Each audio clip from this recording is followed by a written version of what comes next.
Welcome to another lecture. In this lecture, we are going to use the scroll view component to make an example screen where we can have an image to be used as a scroll view image.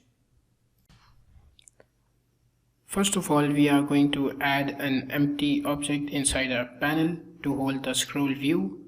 To do that, let's create an empty object, right click and create empty. Now let's drag the anchor points and set them to this area where we can have the scroll view. Now right click on the empty object, create the scroll view inside it. We can either set it to horizontal or vertical, but we are going to keep both of them on for this example. Then we have the different options. Then we have scroll view sensitivity, then we have viewport, horizontal scroll bar, vertical scroll bar.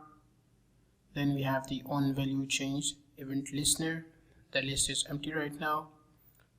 First of all, select scroll view and set its center to stretched and change the values to 0, 0 so it gets stretched to the whole area.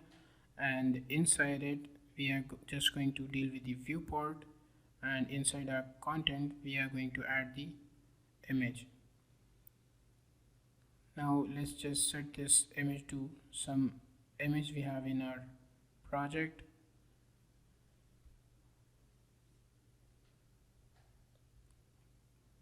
Let's just select display icon as image, make it a bit bigger so we can have the scroll effect being applied on this image.